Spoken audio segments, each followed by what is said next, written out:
In this video, we are going to discuss Z-buffer algorithm. This Z-buffer algorithm is falling under the category of image space algorithms. In perhaps this is the most simple and popular of all algorithms, and it can be very effectively implemented especially for objects whose faces can be described individually as planar surfaces. Each point xyz on a planar surface corresponds to the orthographic projection point xy. Object depths can be compared by comparing the z values of all corresponding object points. So now what is happening, we know that the different planes will be at the different depths. So we are considering that the depths will be varying and the z value will be also varying. So a point which is on a particular planar surface having got the dimension x, y, z, so that is the x, y and z coordinates, the planar surface corresponds to the orthographic projection point and that will be xy. So maximize z values means xy z max lies closest to the pixel xy along the z direction, so it should be made visible. So here you can find we are having this xyz and here we are having this pixel at xy. This is one pixel, that is the point P1, there is another point P2, that is another point P3, and there at this respective x3, y3, z3, the coordinates x2, y2, z2 coordinates, x1, y1, z1 coordinates. So depending upon the maximum value of z, we shall consider that is closest to this pixel on this display plane and that will be mapped at xy.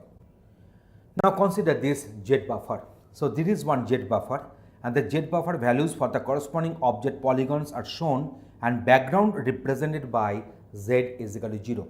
So this is a Z buffer, it is filled up with zeros indicating that for the background we are considering z is equal to 0 here. And this is one polygon with a constant z, that is z is equal to 5.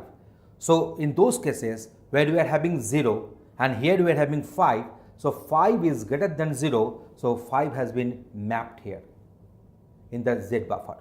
Now consider this particular plane, this polygon with varying z and intersecting z is equal to 5 polygon. So as a result of that, so z is equal to 5 polygon in this one and this is the corresponding polygon with the varied z. So now we can find that, so those particular points which are nearer to the viewer, so having the higher z value and here we are having the lower z value because it is far point from the viewer. So as these particular points are nearer to the viewer, so I am considering higher value for z and these points are far from the viewer, so we are considering this one with the smaller value of z. So that's why it has been mapped as 7 and then 6, then 4 and then 3. So now if we combine them, then I shall be keeping those values in this Z buffer and which is maximum in their respective positions.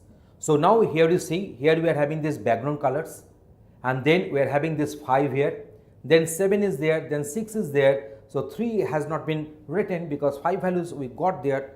So out of this 0, 5 and 3, so 5 is maximum, so we have mapped 5 in this particular Z buffer location. So this is the resultant figure we are getting. Now let us discuss the Z buffer algorithm. The algorithm works by sequentially executing the following steps. Step number 1, for each pixel position xy, set the frame buffer locations to the background intensity.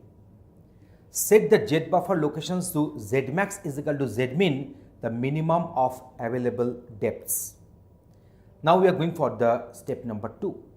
For each polygon, that is the object surface in the screen, for each pixel xy in the polygon's projection, calculate the depth of zxy. So for that respective point, we are calculating the depth of zxy.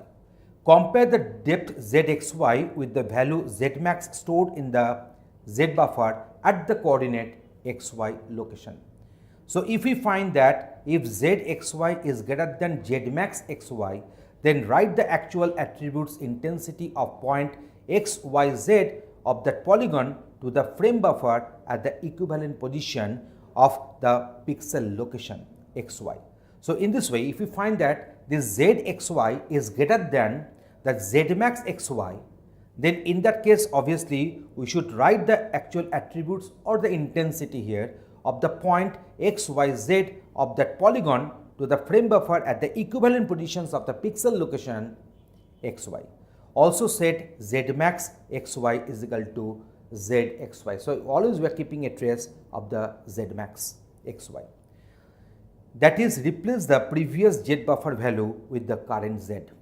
And if zxy is less than zmax xy, then nothing has to be done otherwise. So in this way, this is our z buffer algorithm. And in the previous slide, we have discussed that how these z buffer algorithms are working.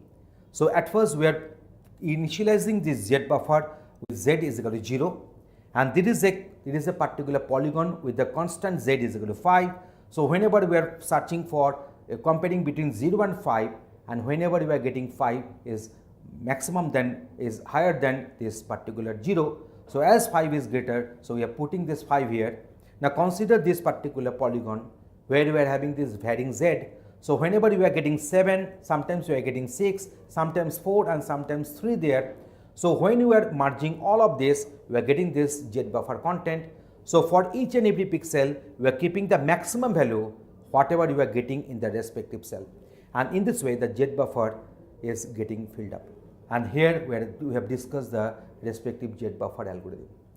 So thanks for watching this video.